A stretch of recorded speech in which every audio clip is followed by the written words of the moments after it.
हरे हरे। मुखं करोति वाचालं पंगुं लङ्घयते गिरिं यत्कृपातमहं वन्दे श्रीगुरुदीनतारिणं परमानन्दमाधवं श्रीचैतन्य ईश्वरम्।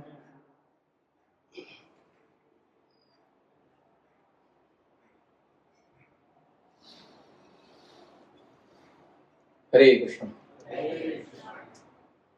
तो आप सबका फिर से स्वागत है इस बार के दिन हमारे साप्ताहिक कार्यक्रम में, जहाँ पर हम भगवत गीता पर चर्चा करते हैं और भगवत गीता के तीसरे अध्याय में है।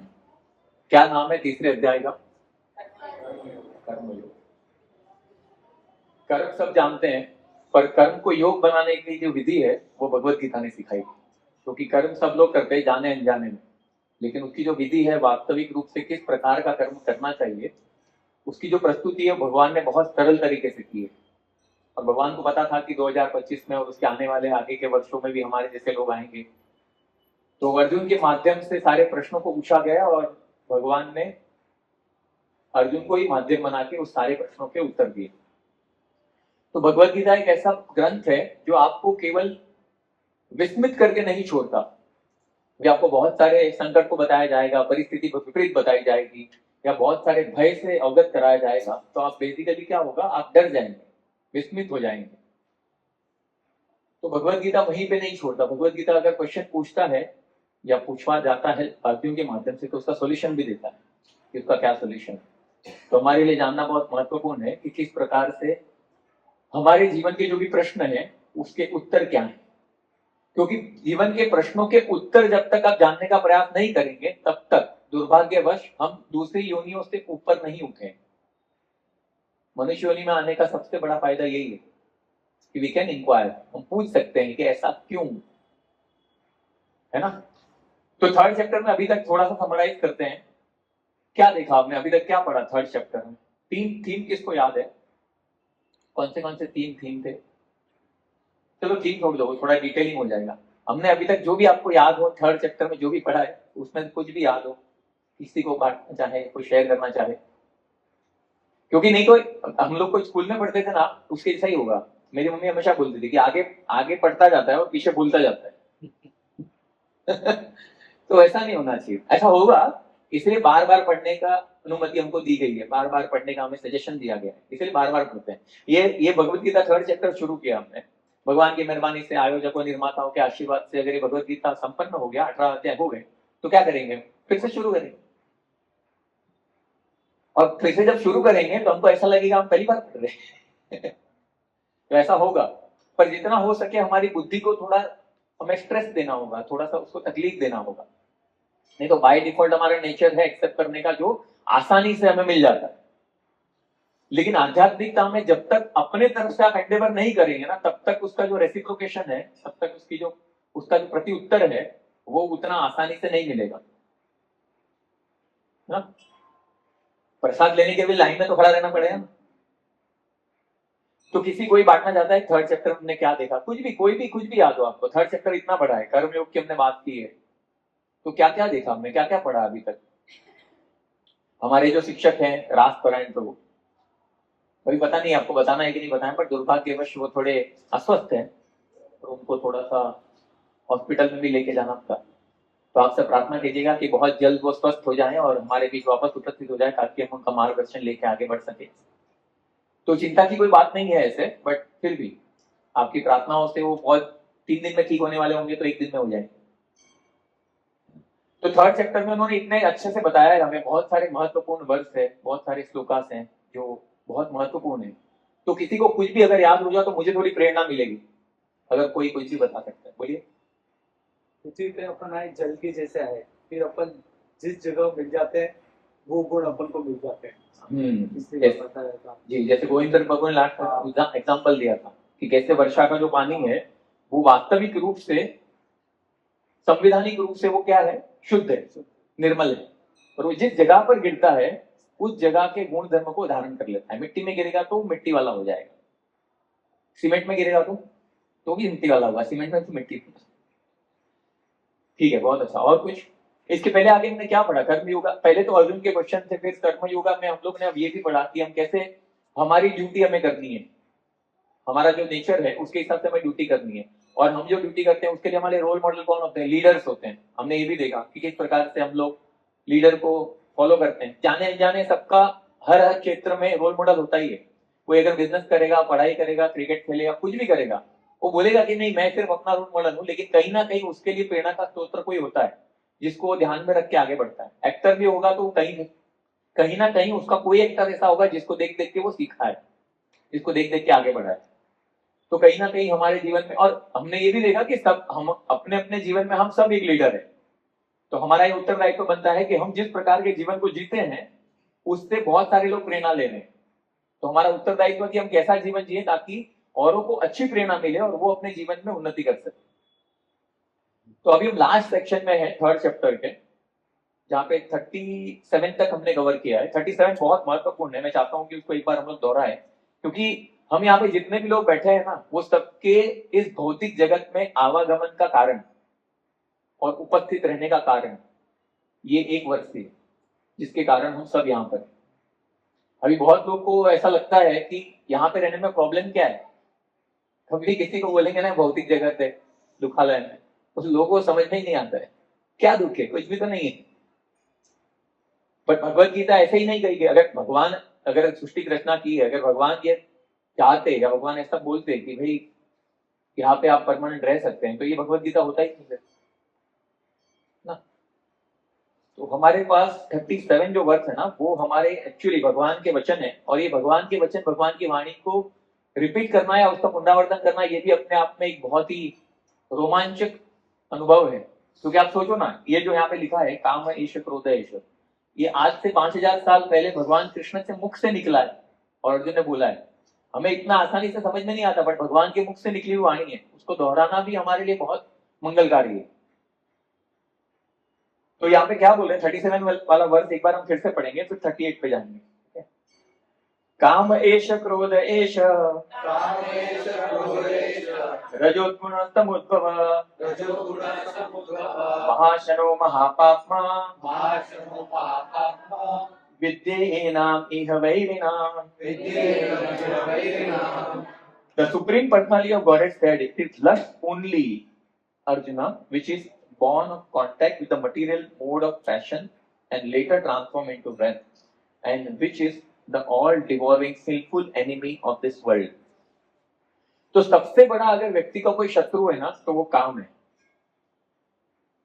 अब काम मतलब क्या?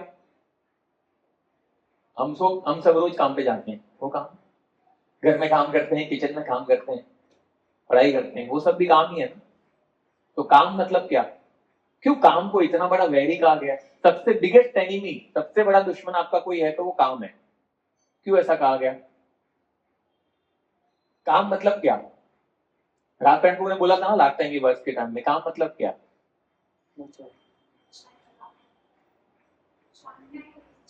हाँ, कामनाएं और इच्छाएं। कामनाएं और इच्छाएं होना गलत नहीं है ना? कामनाएं और इच्छाएं होंगी, पर काम कब गलत होता है? जब आत्मेंद्रिय प्रीति वांछा तारे बोले काम, कृष्णेंद्रिय प्रीति इच्छा धरे प्रेम नाम। मतलब अपनी इंद्रियों को तृप्त करने के लिए जो कुछ भी हम करते हैं, अपनी अनुकूलताओं के लिए, अपनी इच्छाओं को पूर्ण करने के लिए, अपनी संतुष्टि के लिए जो कुछ भी करते हैं वो काम है।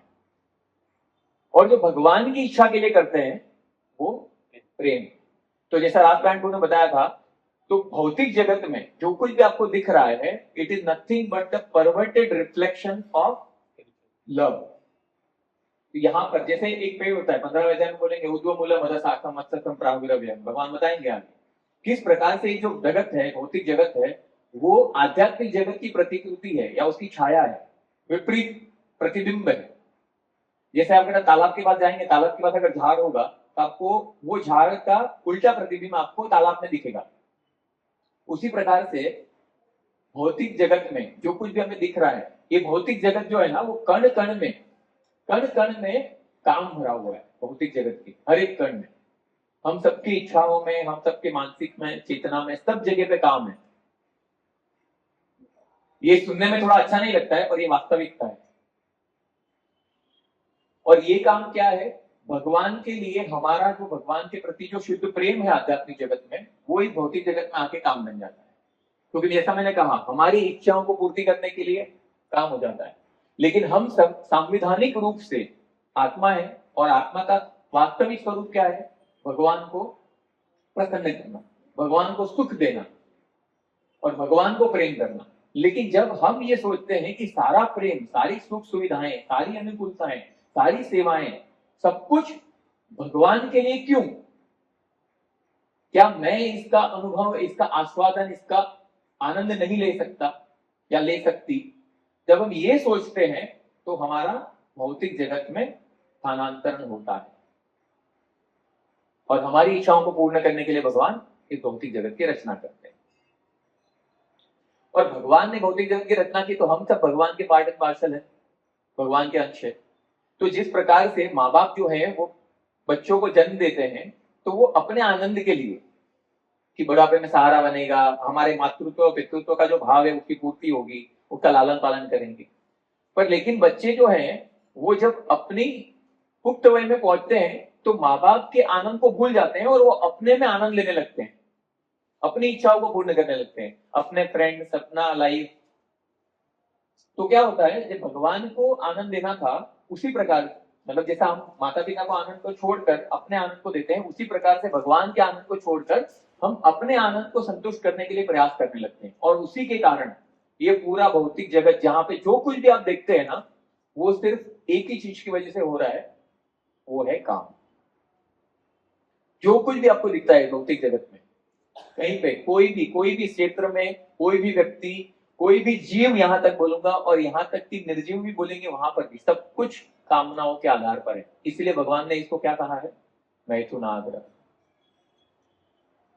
कहीं पे भी ले लो आप, कुछ भी ले लो आप, सबको घूम फिर के बात यहीं पर आएगी।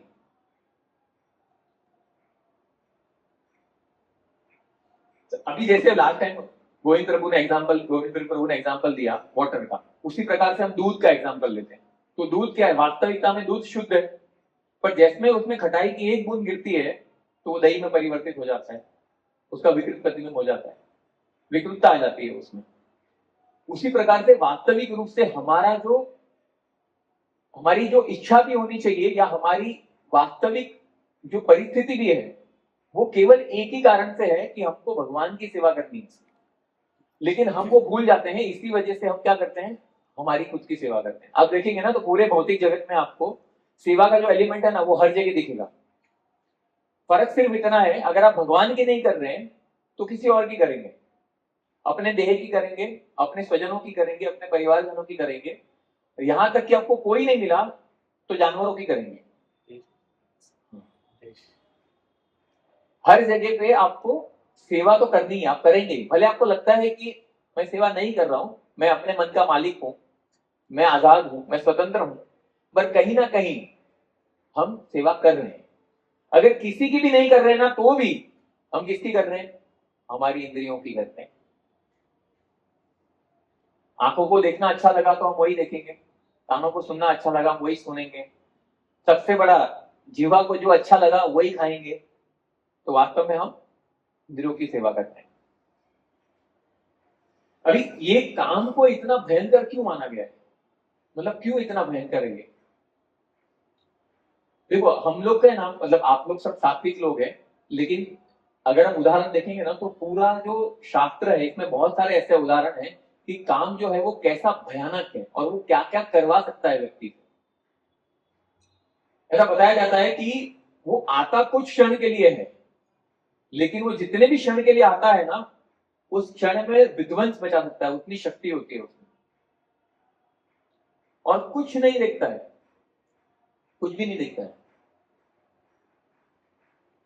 ऐसे ही व्याद्य मुनि, आप सबको उदाहरण पता होगा, व्याद्य मुनि जो शिक्षा कर रहे थे, वहां पर जैमिनी ऋषि बैठे थे और उन्होंने एक ऐसा श्लोक कोट किया जहां पे उन्होंने कहा कि ये जो काम है ना वो बहुत ही भयावह है, उससे बहुत ही सतर्क रहना चाहिए, विशेष रूप से जो आध्यात्मिक मार्ग पर उन्नति चाहते हैं उनको। तो जैमिनी मुनि ऋषि को लगा कि अरे हम सब तो साधु सन्यासी, मतलब वन में रहते हैं, तो हमको क्या इससे इतना डरने का क्या बात है इसमें। तो उनको लगा नहीं नहीं ये तो व्यास गुरु है उनके, लेकिन वो उनको लगा कि वो ऐसे ही बोल रहे हैं। पराशर जैमिनी थी शायद पराशर, ठीक है, मतलब जो भी पराशर मुनि हो जैमिनी मुनि हो, बात तो महत्वपूर्ण ये है कि मूल्य क्या है, वो क्या सिखाना चाहते हैं। तो वो उनको लगा कि ये ऐसे ही बोल रहे हैं, तो उनको मन में संशय आ गया कि ऐसा थोड़ी होता है, हमसे इतना क्या डरने का बात है। अभी गुरु है उनको पता चल गया, तो उसी रात को क्या होता है, वो अपनी कुटिया में रहते हैं, जोरदार वर्षा होती है, और जोरदार वर्षा होने के कारण क्या होता है, सब जगह पानी भर जाता है, सब जगह पानी भर जाता है, और मध्य रात्रि में उनके घर पे, उनके दरवाजे पे दस्तक होती है, और वो जैसे ही दस्तक होती है तो वहां से आवाज आता है, तो एक कन्या का आवाज आता है, तो बोलती है कि मैं इस भरे जंगल में घूम गई हूँ और मुझे रात को जाने का मार्ग नहीं मिल रहा है, और अब इतनी भयंकर वर्षा हो रही है, मेरे लिए आश्रय का कोई स्थान नहीं है, तो कृपया आप मुझे आज रात के लिए अपने यहाँ पे आश्रय दीजिए। तो वो ऋषि बोलते हैं कि ठीक है, तो दरवाजा खोलते हैं, वो दरवाजा खोलते हैं, जैसे ही खोलते हैं तो क्या होता है, वो जो कन्या रहती है वो बहुत ही सुंदर रहती है और एकदम जवान कन्या रहती है, और वर्षा ऋतु में भीगने के कारण उसके कपड़े भी गिले हो गए होते हैं, और उसका जो अंग है वो शरीर के अंग के अलग अलग अवयव दिख रहे होते हैं, तो उनको आश्रय देते हैं। अभी वो आश्रय देते हैं तो वो थोड़ी देर के लिए वो बाहर रहते हैं, फिर लेकिन क्या होते हैं, फिर वो अंदर भी आ जाते हैं। फिर बहुत थोड़ी अपन शॉर्टकट में सोचेंगे कि वहां पर वो जब रहते हैं तो वो इतने उत्तेजित हो जाते हैं उसको देखकर कि वो बोलते हैं कि मुझे तुम्हारे साथ संग करना है। तो वो बोलते हैं कि ऐसे तो आप संग नहीं कर सकते, उसकी मर्यादा है धर्म की, तो आप मेरे से विवाह कीजिए और फिर संग कर सकते हैं। तो ऋषि बोलते हैं कि ठीक है मैं तुमसे विवाह करूंगा। तो बोला विवाह ऐसे नहीं करना होगा, विवाह ऐसे करना होगा कि आपको घोड़ा बनना पड़ेगा, मतलब वो बच्चे लोग को कैसे घोड़ा बनते हैं, तो घोड़ा बनना पड़ेगा, उस पे मुझे बिठाकर आपको लेकर जाना होगा और फिर आप मुझसे विवाह कर सकते हैं। तो वो ऋषि उसके लिए भी तैयार हो जाते हैं। और जैसे ही वो जो कन्या है वो जैसे ही उनके पीठ पर बैठती है और वो जैसे ही चलने जाते हैं ना, तो क्या होता है, वो जो कन्या होती है ना, वो जब देखते हैं उनकी तरफ पीछे से, तो जो कन्या है वो व्यासदेव में परिवर्तित हो जाती है। व्यासदेव कौन, उनकी गुरु। तो जब वो अपने गुरु को देखते हैं तब उन्हें समझ में आता है कि जिस तरीके का मानसिक अपराध मैंने गुरु का किया था, क्योंकि उन्होंने ये कहा था कि काम कितना प्रबल है, तो उनको समझ में नहीं आया था, अभी वो उनको समझ में आ गया। तो ये कुछ भी ऐसे बहुत सारे उदाहरण हैं। अभी आप रावण का उदाहरण देखो, रावण को लस्ट पर्सोनिफाइड भी कहा जाता है। रावण को कितने लोगों ने समझाया होगा कि आप सीता को लौटा दो, कितने लोगों ने बोला होगा उसने, मंदोदरी ने बोला, समझाया उसको, माल्यवान उसके नाना ने समझाया, विभीषण ने समझाया, यहां तक कि कुंभकर्ण ने भी समझाया कि गलत किया, और सबके सामने बोला, उसको इंसल्ट भी लगा, पर वो बड़े भाई होने के नाते उसने उसका सहायता किया, वो लड़ा, वो अलग बात है, पर उसको भी मालूम। यहां तक कि मारीच ने भी समझाया, तो उसको बोला कि राजा तू मुझे नहीं मारे, तू नहीं मानेगा मेरी बात तो मैं तुझे मार दूंगा। तो मारीच ने बुद्धि लगाया, इससे हाथ से मरना, उससे आराम से हाथ से मरेंगे। सब लोगों ने समझाया, यहां तक कि उसके जो, जब ये युद्ध नहीं हुआ था उसके पहले उसने अपने 2 जासूसों को भेजा राम के वहां पे, मैं नाम भूल गया, मुझे नाम याद नहीं है, संबंध और एक शुक और सारंग। वो दूसरी बार, पहली बार भी किसको भेजते हैं, तो वो जो पहली बार जो भेजते हैं ना, वो उधर जाते हैं राम की छावनी, जहां पर राम और पूरा जो सेना रहता है रामचंद्र भगवान का, उधर जाते हैं। उधर जाके तब पता लगा तो विभीषण पकड़ लेते हैं, विभीषण को मालूम रहता है ना ये लोग कैसे मायावी रहते हैं, वो पकड़ लेते हैं। तो पकड़ लेते हैं और फिर उसको मारने की बात करते हैं, तो रामचंद्र भगवान बोलते हैं नहीं नहीं उसको मारो मत। तो बोलता है इसको सब जानना है कि हमारा स्ट्रेटेजी क्या है, हमारा प्लान क्या है, हमारा स्ट्रेंथ क्या है। तो रामचंद्र भगवान बोलते हैं बता दो उसको, सब जो भी जानना है बता दो। मतलब भगवान को उसको कोई फर्क नहीं पड़ता, जान भी लेगा तो क्या कर लेगा, तो बता दो। तो बता देते हैं उसको, तो बता देते हैं, और फिर वो सारा समाचार लेकर इधर आते हैं। तो उनका जो आत्म साक्षात्कार होता है ना, वो आके रावण को क्या बोलते हैं कि ना हम आपसे विनती करते हैं कि हम जिस तरीके का अनुभव वहां पर कर आए हैं, तो हमारा यही विनती है कि आप सीता माता को लौटा दो। ऐसा दूसरी बार भी होता है, फिर वो जो ना उसको दोनों को वापस भेजते हैं, वो लोग भी आके यही बोलते हैं कि आप उसको लौटा दो, फिर भी नहीं माना। और सोचो, मतलब रावण को राम को मारना है क्योंकि सीता चाहिए, और शूर्पणखा को सीता को मारना है क्योंकि राम चाहिए। तो दोनों भाई बहनों का कॉम्बिनेशन कैसा है? लस्ट। और लस्ट में एक्चुअली शूर्पणखा लस्टी थी राम के प्रति, और उसने जाके क्या बोला कि मैंने ऐसी सुंदरी देखी है और उसके लिए आप जैसा पुरुष कोई नहीं हो सकता। और बातों से वो इतना लस्टी हो गया कि उसको सीता माता चाहिए। ऐसे बहुत सारे उदाहरण हैं। सौगरी मुनि का उदाहरण हमको पता है, पानी के अंदर तपस्या कर रहे थे, मछलियों को देखकर उनका मन विचलित हुआ और मंदाता के 50 कन्याओं से विवाह किया। अब आप सोचेंगे मछलियों को देख, मछली समझता भी नहीं है मछली महसूस कर रही है, मछली मतलब क्या क्या पता चलता है, लेकिन फिर भी तो हम लोग क्या है, हम लोग थोड़ा सा इसको लाइटली लेते हैं। लेकिन बहुत, इसलिए महाशनो महापापा बोला है ना कि इससे बड़ा बैरी, इसके बड़ा शत्रु आपका कोई है ही नहीं। अभी यहां पे जब काम की बात आती है तो वो काम कैसे उद्भव होता है, इसे आगे के श्लोक में बताया, पैशन से, रजोगुण से प्रकट होता है। और रजोगुण से और क्या प्रकट होता है? एंगर। जितना भी गुस्सा आप देखते हैं ना समाज में, जो भी गुस्सा है ना, वो वास्तव में काम से प्रकट होता है। वो काम का एक रूप है, क्योंकि काम इच्छा पूरी नहीं हुई, इसके लिए वो क्रोध में परिवर्तित हो जाता है। वो चाहे कोई भी क्रोध हो, किसी भी प्रकार का। और काम जो है ना, वो सिर्फ स्त्री और पुरुष के स्तन तक सीमित नहीं है, वो ग्रॉस लेवल है। उसके सकल लेवल क्या है? उसका सकल लेवल ये है, सूक्ष्म रूप से power, position, name, adoration, profile, fixation, मतलब मैं सर्वोपरि, सब कुछ मेरे लिए, जो भी चीज होना चाहिए मेरा बेस्ट होना चाहिए। जो ये सकल लेवल में है ना, उसको भी काम बोलते हैं। वो ग्रॉस लेवल पे नहीं लगेगा, लेकिन सकल लेवल पे भी। और उसी के कारण अच्छे अच्छे इसके अंदर फंस जाते हैं। साधना के परम सीमा पर होंगे, लेकिन यहां तक आने के बाद खत्म हो जाता।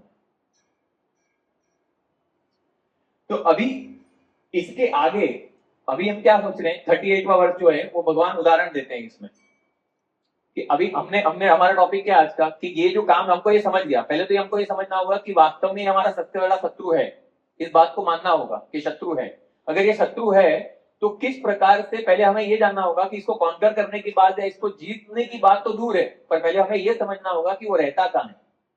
अगर किसी भी शत्रु के साथ युद्ध होगा तो आपको पहले ये पता चलना चाहिए ना कि उसका स्ट्रेटेजी कहां है, उसके सैनिक कहां है, उसके जो राजा मेन जो उसके सेनापति है वो सब कहां है। तो वो जानने के लिए हमें जानना आवश्यक है कि वो किस प्रकार से रहता है। तो 38वां जो है उसमें भगवान उदाहरण देते हैं और बताते हैं कि किस प्रकार से ये कवर्ड है, आवृत किया गया है काम को।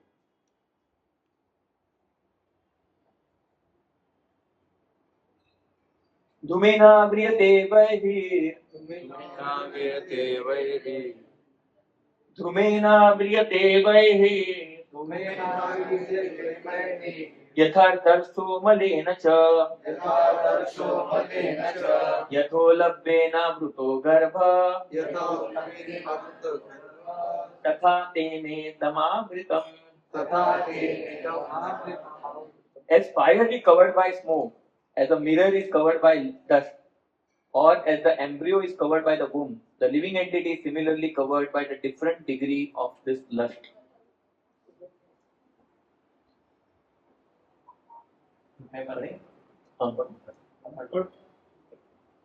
There are 3 degrees of covering of the living entity by which his pure consciousness is obscured. This covering is but lust under different manifestations like smoke in the fire, dust on the mirror, and the womb about the embryo. When lust is compared to smoke, it is understood that the fire of living spark can be little perceived. In other words, when the living entity exhibits his Krishna consciousness slightly, he may be likened to the fire covered by smoke. Although fire is necessary where there is smoke, there is no overt manifestation of fire in the early stage. This stage is like the beginning of Krishna consciousness. The dust on the mirror refers to a cleansing process of the mirror, of the mind, by so many spiritual methods. The best process is to chant the holy names of the Lord. The embryo covered by the womb is an analogy illustrating a helpless position, for the child in the womb is so helpless that he cannot even move. This stage of living condition can be compared to that of the trees. The trees are also living entities, but they have been put in such a condition of life by such a great exhibition of lust that they are almost void of all consciousness. The covered mirror is compared to the birds and beasts, and the smoke covered fire is compared to the human being. In the form of a human being, the living entity may revive a little Krishna consciousness, and if he makes further development, the fire of spiritual life can be kindled in the human form of life. By careful handling of the smoke in the fire, fire can be made to blaze. Therefore, the human form of life is a chance for the living entity to escape the entanglement of material existence. In the human form of life, one can conquer the enemy, lust, by cultivation of Krishna consciousness under able guidance. तो यहाँ पे भगवान ने बहुत सुंदर 3 उदाहरण दिए हैं किस प्रकार से लस्ट होता है वो अलग अलग मात्रा में कवर्ड होता है। अलग की 3 कैटेगरी है लस्ट का। तो सबसे पहला जो एग्जांपल देते हैं वो क्या बोलते हैं, how the fire is covered by the smoke. तो जब अग्नि जलता है तो उसके साथ धुआं भी होता है, तो धुआं में अग्नि छुप जाता है। इसका अर्थ ये नहीं है कि अग्नि नहीं है, लेकिन धुआं जो है वो अग्नि को कवर्ड कर लेता है। इसी प्रकार से हर व्यक्ति के अंदर जो लस्ट है वो किसी ना किसी मात्रा में उपस्थित है, लेकिन वो कवर्ड हो जाता है because of lack of knowledge, कि हमें ज्ञान नहीं है उसकी वजह से वो कवर्ड हो गया। तो इसका जो उदाहरण है वो ह्यूमन बीइंग के साथ उसको कंपेयर किया है कि ह्यूमन बीइंग में, जैसा मैंने पहले भी कहा, ह्यूमन बीइंग जो होते हैं वो चेतना के उच्चतर स्तर पर है, ताकि उनके लिए डिस्क्रिमिनेट करना इजी हो जाता है कि क्या सही है क्या गलत है। तो वो लोग ये जान सकते हैं कि अगर लस्ट जो है उसको अगर अनावृत करना है और उससे बाहर निकलना है तो उसके लिए नॉलेज इज रिक्वायर्ड। तो ज्ञान अर्जित कर कर वो जो धुआं है उसको दूर हटा सकते हैं और वो जो अग्नि है उसको प्रज्वलित करके भक्ति की अग्नि में प्रवरित कर सकते हैं। तो उसका उदाहरण इसलिए दिया गया। सेकेंड उदाहरण जो दिया गया है वो डस्ट ऑन द मिरर। अभी डस्ट मिरर जो होता है वो वास्तव में है, फायर और अग्नि में धुआं भी है और अग्नि भी है, लेकिन जो मिरर है उस पर अगर मिट्टी लग गया तो mirror is still there, but क्या होगा, आप उसको अपने आप को देख नहीं पाएंगे क्योंकि वो मिट्टी से आवृत हो गया है।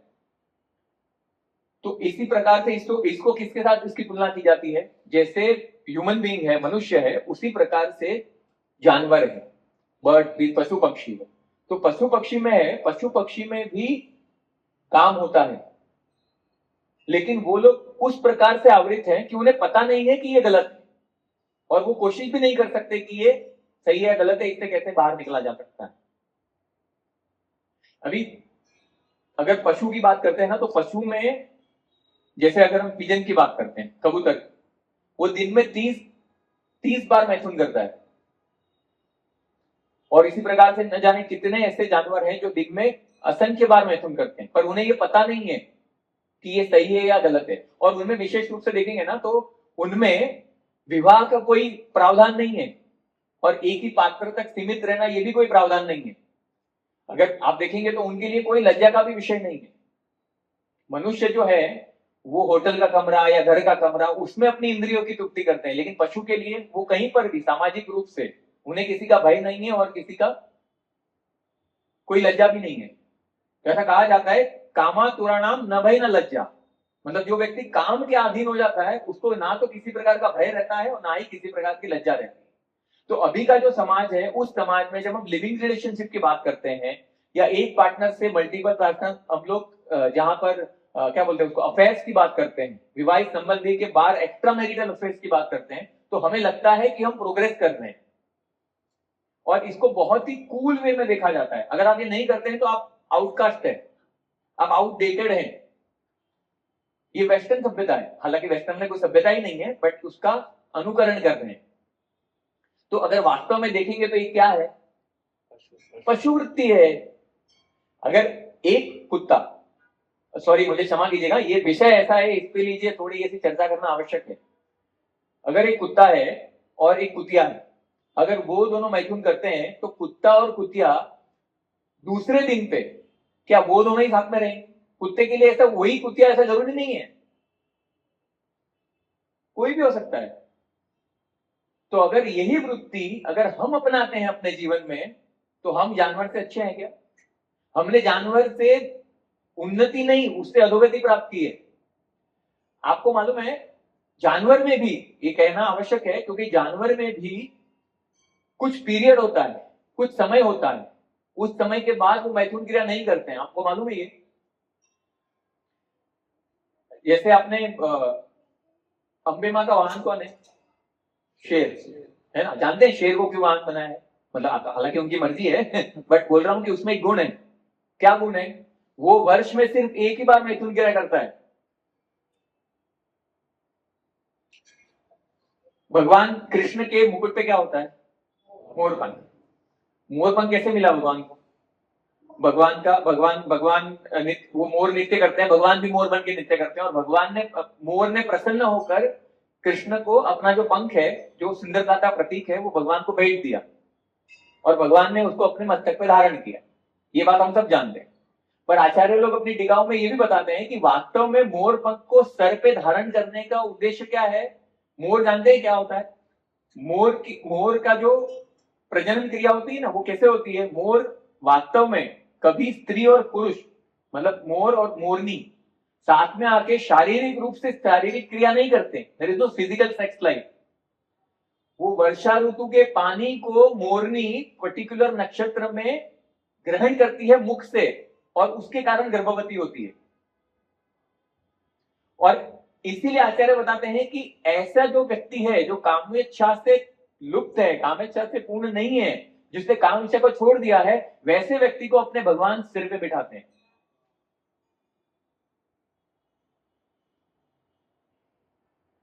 तो पशुओं में भी ये बुद्धि है, पर हमारा दुर्भाग्यवश हमारे में नहीं है। और हर तरफ यही चीज का प्रोपोगेंडा हो रहा है, हर तरफ, कि कैसे हम अच्छे से अच्छी सेक्स लाइफ को जिए, कैसे इसमें वृद्धि करें। और दुर्भाग्य है ऐसे बहुत सारे कॉन्ट्रासेप्टिव और बहुत सारी ऐसी दवाइयां, बहुत सारी ऐसी कुछ आती है जिससे कामोत्तेजना को बढ़ाया जा सके। वो क्या कुछ बोलते ना, वियाग्रा। अभी आपको मालूम है वियाग्रा का सबसे बड़ा सेल जो होता है ना, वो 60-65 के ऊपर वाले पुरुषों के लिए में होता है। आप सोचो, मतलब जिस उम्र में वैराग्य लेना चाहिए वो वियाग्रा ले रहे हैं। तो ये सब मैं क्यों बता रहा हूं? ताकि हमें पता चले कि काम कितना भयानक है और वो हमें किस प्रकार से प्रताड़ित कर सकता है, किस तरीके से मार सकता है, हमारी सारी बुद्धि, सारे संस्कार, सारा डिस्क्रिमिनेशन, सब कुछ खत्म कर सकता है। ऐसा कहा जाता है, शास्त्रों में ऐसी आज्ञा दी गई है कि जवान पुत्री के साथ पिता और भाई को भी एकांत में नहीं रहना चाहिए। ऐसी आज्ञा है शास्त्रों की। तो शास्त्र के ऐसे ही नहीं बनाए, उनको पता है काम का प्रभाव क्या है, क्या कर सकता है वो। ऐसे अनगिनत, हम जो सोच भी नहीं सकते, ऐसी घटनाएं समाज में हो रही हैं। वो क्यों हो रही है? काम के कारण। वो कहते हैं ना कि एक बार शेर ने अगर खून चख लिया ना, तो फिर वो छोड़ेगा नहीं, वो मैन ईटर लायन बन जाता है। उसी प्रकार से, हालांकि इसमें कोई सुख नहीं है, लेकिन ऐसा प्रतीत होता है कि वो सुख है। तो वो जो थोड़ा सा सुख है ना, उसके पीछे आगे हम चर्चा करेंगे कि कितना भयानक है, इसके साथ क्या क्या आता है। और तो वो छोटे से सुख के लिए हम अपने पूरे जीवन की, भौतिक जीवन की, आध्यात्मिक जीवन की लंका लगा देते हैं। ये लंका लगा देने वाला सबसे थोड़ा नॉर्मल है।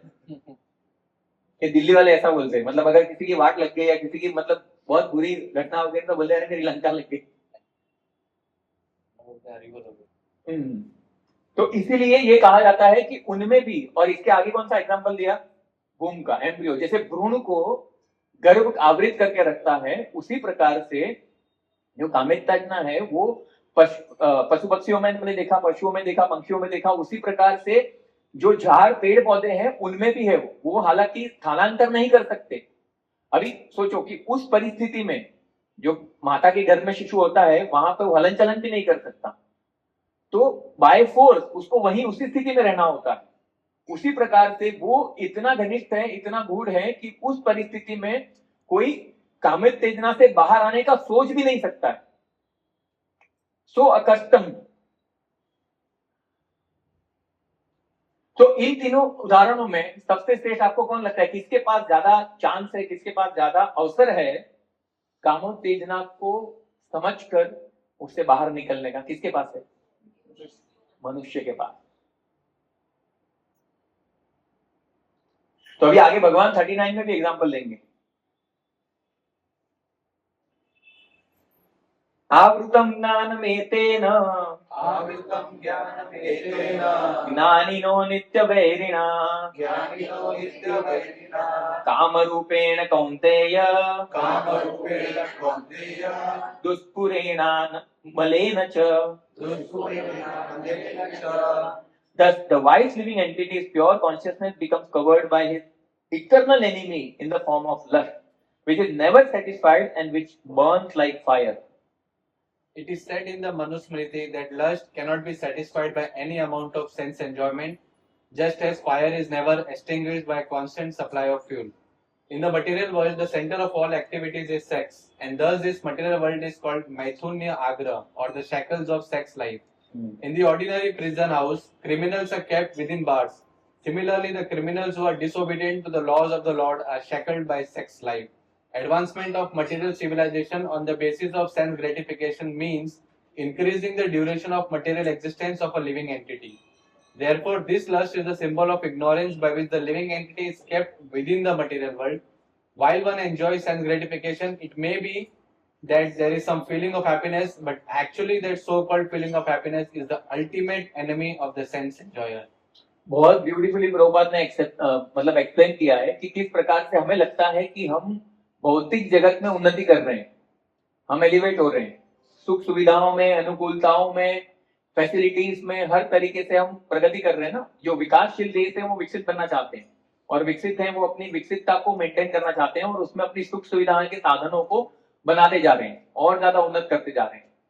तो वास्तव में देखोगे तो वो सब क्या कर रहे हैं, मतलब हम सब क्या कर रहे हैं, हम हमारे इस भौतिक जगत में बने रहने के कारणों को और बढ़ा रहे हैं.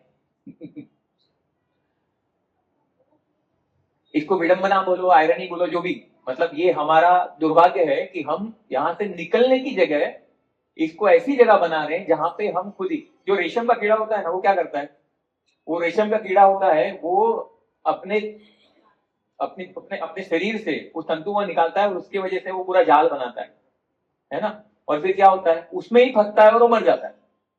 और उसने जो बनाया हुआ जाल है, वो जो सिल्क का कपड़ा है, वो कौन लेता है, मनुष्य ले लेता है. तो इसीलिए हम सब कुछ जो कुछ भी कर रहे हैं, आप मुझे बताइए कि आप सबके जीवन में जो भी आपने प्राप्त किया है उसका वास्तविक लाभ क्या आप स्वयं भी ले पाते हैं?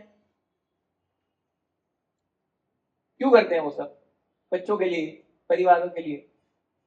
हम खुद भी, प्रभुपाद जी बोलते थे ना कि हम जितना मेहनत करते हैं, वो मेहनत करने के बाद उसका अनुभव करना, उसका एक्सपीरियंस करना, उसका आनंद भी हम नहीं ले पाते हैं. पुरुष पैसा कमाता है तो कौन लेके जाता है? स्त्री ले लेती है, बच्चे ले लेते हैं, सारा खर्च कर देते हैं उससे, है ना. और स्त्रियां जो कुछ भी काम करती है वो क्या खुद के लिए करती है? इतने गर्मी में काम करेगी, खाना बनाएगी, सब कुछ करेगी, इसके लिए, पति के लिए, बच्चों के लिए. तो मैं ये नहीं कह रहा हूं कि नहीं करना चाहिए, पर उसके वास्तविक अर्थ को समझना चाहिए कि हम जो कुछ भी कर रहे हैं उसका वास्तविक आनंद और अनुभव हम स्वयं नहीं कर सकते. अभी लोगों को, अभी हम जो जिस प्रकार का जीवन जी रहे हैं उसमें क्या लग रहा है, जैसे हम अपना यहाँ पे अटके रहने का और सारे अलग अलग तरीके के सुविधाएं बना दे रहे हैं. और हम प्रोपोगेंडा क्या हो रहा है कि आप के पास अगर कोई भी एडवर्टाइजमेंट ले लो, कोई भी माध्यम से आपको क्या दिखाया जा रहा है, क्या बताया जा रहा है कि अगर आपके पास कुछ नहीं है तो आप दुनिया के सबसे गरीब व्यक्ति हैं, है ना. और अगर ये आपके पास नहीं है तो इसके बिना आप संतुष्ट और हैप्पी हो ही नहीं सकते, ये बताया जा रहा है. और विशेष रूप से सेक्स लाइफ और स्त्री और पुरुष के आकर्षण को बढ़ावा देने के लिए जहां पे जरूरत नहीं है वहां पे भी दिखाया जाता है. कैसा मतलब आप सोच भी नहीं सकते, इतने गंदे विज्ञापन इतने गंदी तरीके से प्रेजेंट किया जाता है. जहां पे आप देखो अभी क्रिकेट है, क्रिकेट का, और सॉरी टू से दिस बट इनरवेयर का क्या लेना देना, और इनरवेयर, मेल के इनरवेयर में फीमेल का क्या लेना देना. सोच सकते हैं आप, ये सब काम का प्रभाव है. ये सब एग्जाम्पल आपको लगता रहेगा कि क्या बैठ के बोल रहा है, लेकिन ये सब जो है ना छोटी छोटी चीजें, आगे भगवान बताएंगे कि कैसे हमें क्या करना है. इससे बचना है ना, तो हमें जानना होगा कि किस किस तरीके से हम फंस सकते हैं. अगर ये जानेंगे नहीं तो उससे निकलेंगे कैसे? आप सहमत हो रहे हैं कि नहीं मेरी बात से? ये थोड़ा सा विचलित लगेगा ऐसे उदाहरण देना और वो सब करना, बड़ी जानना हमारे लिए बहुत जरूरी है, आवश्यक है. मैंगो फ्रूटी के ऐड में कटरीना कैफ. हाँ, फ्रूटी का ऐड देखो, उसमें क्या लेना देना उसका, लेकिन मतलब उसका बेसिक, उसके पीछे उद्देश्य क्या है मालूम है?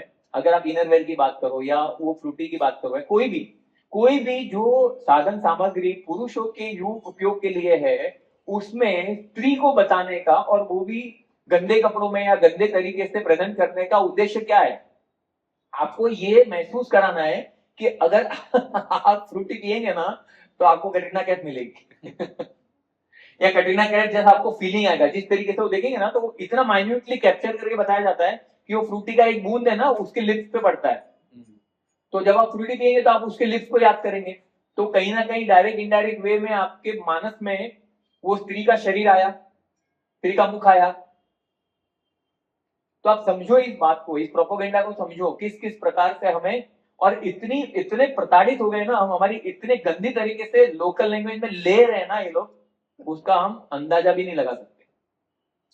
And we are happily getting entangle,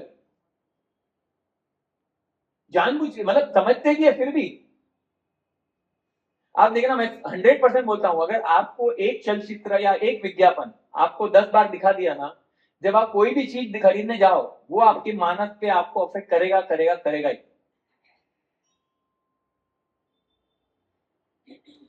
इतना इतना भारी प्रभाव अभी। और इसमें क्या हो रहा है, ये क्या बोल रहे हैं हम कि आप इसको एक एक मानसिकता और एक मनोदशा ऐसी भी है कि जो हमने अग्नि की बात की ना, प्रज्वलित अग्नि है, उसमें ऐसी मानसिकता आती है जहां पे एक समुदाय है, अपने को नाम नहीं लेना है, बट ये ऐसा कहते हैं कि जो कामेच्छा है, मार्जिनल यूटिलिटी का कॉन्सेप्ट पता है आपको? इकोनॉमिक्स में होता है मार्जिनल यूटिलिटी। वो क्या बोलता है? वो बोलता है कि एक एप्पल का एग्जांपल देते हैं कि अगर आपको एप्पल बहुत पसंद है, अगर आप एप्पल खा रहे हैं, आप खाइए एप्पल, खाते रहिए खाते रहिए खाते रहिए, 1 apple 2 apple 3 apple 4 apple 5 apple 10 apple, 1 dozen apple खा लिए, फिर आपको 13वां जो एप्पल होगा ना, वो आपको उस तरीके का संतुष्टि नहीं देगा जो आपको पहले एप्पल ने दिया।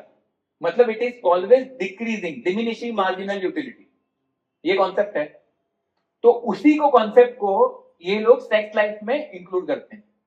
बोलते हैं अगर आप में कामेच्छा है, ठीक है, पहली बात तो यहाँ पे कोई ऐसा नहीं है जो बोल नहीं सकता कि मेरे पास कामेच्छा नहीं है, मैं काम इच्छा से फ्री हूं, ऐसा कोई नहीं बोल सकता। और उसने बोल दिया ना तो बहुत बड़ा स्टेटमेंट मारा है और ये माया देवी जो है ना वो ऐसा प्रबंध करेगी, अगर आध्यात्मिक ज्ञान में नहीं है, आध्यात्मिक मार्गदर्शन में नहीं है, तो उसको बहुत जल्दी समझ जाएगा कि मैंने कितना भला और कितना गलत स्टेटमेंट मारा है। सब लोग, अरे सबसे बड़ा कारण यही है कि कामेच्छा है इसलिए हम यहाँ हैं। वो अचूक इच्छाएं है ना, वही तो दूसरी बार जन्म लेने का हमारा कारण बनती है। स्त्री का शरीर मिलना, पुरुष का शरीर मिलना, आपको क्या लगता है क्यों मिलता है? ये सब आपको डराने के लिए नहीं बोल रहा हूं, आप सब भगवान के भक्त हैं, वैष्णव है, बट मैं बोल रहा हूं कि जनरली ये स्त्री का शरीर मिलना हमारे कहीं ना कहीं हमारे कर्मों पे तो आधारित होता ही है, लेकिन अधिकांश समय ये भी होता है कि हमने उस तरीके का डिजायर किया है। सभी जगह प्रकृति हमको उस तरीके का शरीर देती है ताकि हमारी इच्छाओं को उस शरीर में पूर्ण किया जा सके। तो ये क्या, मैं क्या पॉइंट बोल रहा था कि हाँ, ये इसको ऐसा कि आप जितना ज्यादा, मतलब इतना संभोग करो, इतना संभोग करो, इतना संभोग करो कि आपका अल्टीमेट समाधि लग जाए। लेकिन भगवान मना कर रहे हैं यहाँ पे, अभी भगवान की बात मानने की कि ये लोग की बात मानने की? 39 में भगवान ने मना किया, ये क्या है? Never be satisfied. भगवान बोल रहे हैं क्लियरली, ये कभी सेटिस्फाई हो ही नहीं सकता। अभी फॉर एग्जाम्पल, एक आपने एक मोमबत्ती लिया, ठीक है, एक मोमबत्ती, जलता हुआ मोमबत्ती है, उसमें आपने गैलन भर के पेट्रोल डाल दिया, क्या होगा? नहीं, बुझ जाएगा मोमबत्ती। अरे मोमबत्ती में कितना आग होता है? अगर मोमबत्ती का जो आग है उसके सामने आपने पूरा गैलन भर के पेट्रोल उसके ऊपर डाल दिया, तो उसका जो प्रेशर होगा ना, वो पेट्रोल का जो प्रेशर होगा, उससे मोमबत्ती दब जाएगा, बुझ जाएगा। हाँ कि नहीं? करके मत देखना, लेकिन मानो मेरी बात अरे बुझ जाएगा, सच्ची बोल रहा हूं, बुझ जाएगा, इट्स टेस्टेड है। अगर देखो, अगर आपको छोटा सा प्रयोग करना है ना, थोड़ा दूर रह के करना, छोटा सा माचिस का तीली जो है ना, बच्चे लोग करना मत भाई, नहीं तो मेरे पे केस हो जाएगा। छोटा सा तीली होगा ना माचिस का, अपने, चलो वो सब जाने दो, मेरे को ये बोलो, जब दीपक जलाते हैं, ठीक है, दिया जलाते हैं, दिया जलाते हैं, उसमें एक्चुअली में घी क्या करता है? दिया को उत्तेजित करता है। लेकिन अगर आपने उसकी मात्रा में, उसकी लौ के मात्रा में अगर ज्यादा घी डाल दिया तो दिया बुझ जाएगा ना। अभी समझा? हाँ, तो उसी हिसाब से कैंडल के ऊपर उसका जो लाइट है उसकी तुलना में कंपेरेटिवली अगर आपने ज्यादा पेट्रोल डाल दिया तो वो बुझ जाएगा। तो यही एनालॉजी देके वो क्या बोलते हैं कि अगर आपका कामेच्छा एक मोमबत्ती की लौ की समान है तो उसमें क्या करो, फ्यूल डालो, फ्यूल डालो, ताकि वो इतना फ्यूल डालो, इतना फ्यूल डालो, मतलब इतना भोग करो, इतना भोग करो कि वो जो इच्छा है वो बुझ जाए।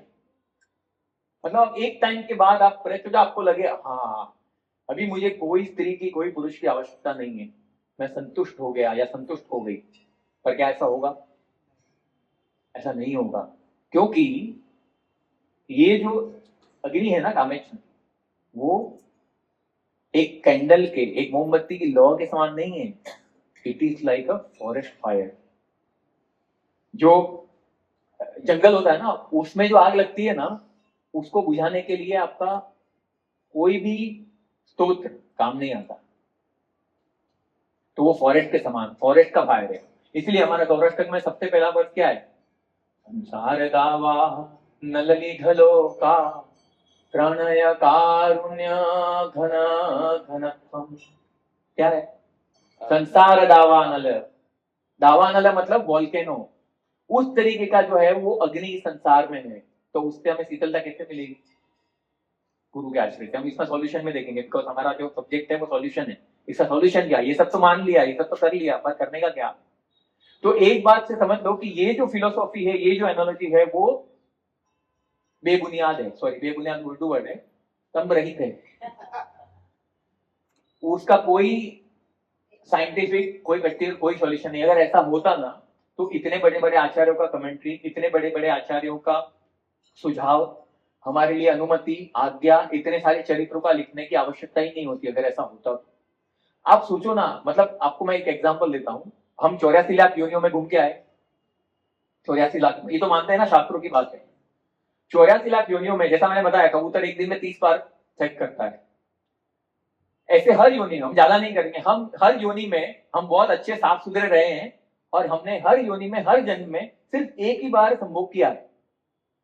तो भी ये मनुष्य जन्म मिलने के पहले हमने कितनी बार किया है? 84 लाख बार। क्या आज 84 लाख बार करने के बाद क्या हम संतुष्ट हैं? मतलब मुझे मत बताइए, अपने मन पे हाथ रख के घर पे जाके सोचना। नहीं है, क्योंकि हो ही नहीं सकता, पॉसिबल ही नहीं है। भगवान मना कर रहे हैं, भगवान से तो बड़े नहीं। भगवान बोल रहे हैं ना कि कैन नेवर बी सेटिस्फाइड। भाई भगवान के ऊपर जाके अगर हमको कुछ सोचना है तो फिर आप भगवत गीता मानो ही नहीं। अभी हमें ये देखना है कि अभी हमने जान लिया कि इतना भयानक है, मतलब पूरे हमारे, मतलब बजा सकता है हमारी, इतना भयानक है। अभी हमको उसको जीतना है, उसको कॉन्कर करना है। तो कैसे करेंगे? तो उसके लिए हमें जानना होगा कि वो रहता किधर है, वो कहाँ रहता है। वो हमें बताएगा पर्स नंबर 40। इंद्रियाणी मनोबुद्धि। इंद्रियाणि मनोबुद्धि। चश्मा आ गया लगता है मुझे। इंद्रियाणी मनोबुद्धि इंद्रियाणि मनोबुद्धि। स्यादाधिष्ठानमुच्यते अस्याजनतामनुच्यते। इतिर्विमोहते एष इतिर्वियोमते एष ज्ञानमावृत्तदेहिनम्। ज्ञानम् आवृतदेहिनाम्। The senses, the mind and the intelligence are sitting places of this lust. Through them, lust covers the real knowledge of the living entity and bewilders him. The enemy has captured different strategic positions in the body of the conditioned soul, and therefore Lord Krishna is giving hints of those places, so that one who wants to conquer the enemy may know where he can be found.